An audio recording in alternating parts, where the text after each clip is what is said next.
ሁለታችንንም እያወራን ነበረ እስከ ቅርብ ሰዓት ድረስ። እሱን ተናግሬያለሁ። ደግሞ ከዚህ በኋላ አልወጣም። ይሄንን ተናግሬ ራሱ ያመነኝ ሰው የለም። ፎቶ እየተዘቀዘቀ ነው ያለው፣ እያስፈራሩኝ ነው። ከቤት መውጣት አልቻልኩም ነው እዚህ ኪያ አሁን ከና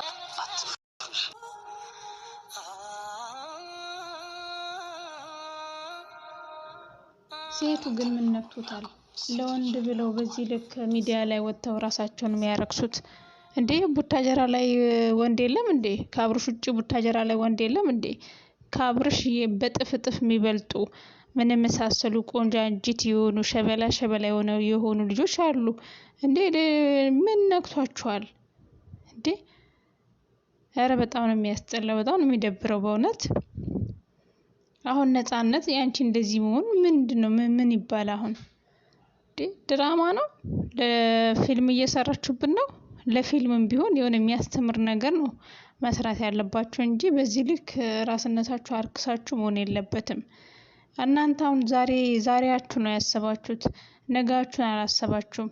ነገ እኮ ከእናንተ የሚወጣው ዘር አለ፣ ከእናንተ የሚወጣው ትውልድ አለ። ይህ ቪዲዮአችሁ የትውልዳችሁ ከእናንተ የሚወጣውን አካላችሁ ያየዋል። ልጃችሁ የልጅ ልጆቻችሁ ቁጭ ብለው ነው የሚያዩት፣ ይሄ ውርደታችሁ ማለት ነው። እና በጣም ነው የሚደብረው በእውነት። እኔ አሁን ነፃነት ችግር የለውም ስሪ ዩቱብ፣ ግን በዚህ ልክ መሆን የለበትም። በዚህ ልክ ራስሽን አታርክሺ እንዴ! አሁን ምን ይጠበስ ጠይብ? አሁን እኛ ምን እናርግ? ያንቺ እንደዚህ መሆን ምንድነው ጥቅሙ? ምንድነው? ተመልካች ምን ያርግ? በቃ የሆነ ታሪክ ነበራችሁ፣ የሆነ ላይፍ አሳልፋችኋል። በቃ አለፈ ያ ላይፍ በቃ። አሁን ድጋሚ ከአንድ አመት ምናምን ቆይታ በኋላ አሁን መተሽ ያዙኝ ልቀቁኝ ማለት ተገቢ አይደለም። እኔ እየወቀስኩሽ አይደለም፣ ግን እያረግሽ ያለሽው ነገር ትክክል አይደለም። እንደ አንድ ሴት ማለት ነው። የሴትነት ክብር ይኖራችሁ። አሁን ለሱ ብለሽ እንደዚህ መሆንሽን ምንድነው ለህብረተሰቡ ምንድነው የምታስተላልፊው መልእክት? ምን አልገባኝ። እኔ ራሱ ግራ ገባኝ። ድራማ ነው? እሺ ድራማስ ቢሆን በዚህ ልክ መሆን አለበት? የለበትም። ክብርሽን እየሸጥሽ ነው ሚዲያ ላይ እንዴ። እሱ እኮ የራሱ የሆነ ህይወት አለው፣ ባለትዳር ነው።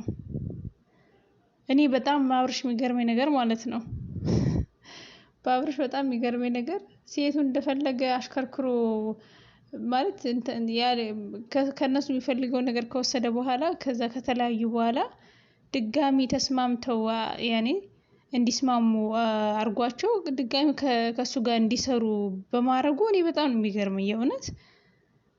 አንድን ሰው ጥላችሁት የሄዳችሁትን ነገር እንዴት መልሳችሁ ስታነሱት እንደ በፊት እኮ አይሆንም አይደለ? እሱ አሁን ጥሎ ከለቀቃቸው በኋላ ከሄደ በኋላ መልሶ ነው የሚያገኛቸው። ከዚች ልጅ ጋር አሁን ተለያይተዋል፣ ከተለያዩ ቆይተዋል፣ ፋይሉ ተዘግቷል። ግን ለስራ ብለው ድጋሚ ይሄንን ፋይል ከፈቱት። በቃ ድራማ እንዲሰሩ ከሱ ጋር ተነጋግረው በአዲስ ርዕስ መጡ ማለት ነው። ከፍቅርን ጋር እንደዛ ነው የሆኑት። ከፍቅር ጋር የራስ ሪል የሆነ ላይፍ ባይኖራቸውም ከፍቅር ጋር ስራ ነው ያገናኛቸው። በስራ ምክንያት አልተስማሙ፣ ተለያዩ። ግን ያን ሁሉ ነገር ከተደራረጉ በኋላ ድጋሚ ተስማምተው ሰርተው ነው አሁን እንደዚህ በተለይ ፍቅር የፈመሰችው ማለት ነው። እና ለምን እንደዚህ ከጣላችሁ በኋላ ለምን ድጋሚ እንዲያነሳችሁ ትፈቅዳላችሁ? አብርሽ እንደፈለገ ነው እያሽከረከራችሁ ያለው ማለት ነው። በጣም ነው የሚያስጠላው። ኖ ማለት አለባችሁ እንዴ። ለነገሩ እናንተ ምንም ጥፋት የለባችሁ፣ ተመልካች ነው። እንደዚህ ካልሆናችሁ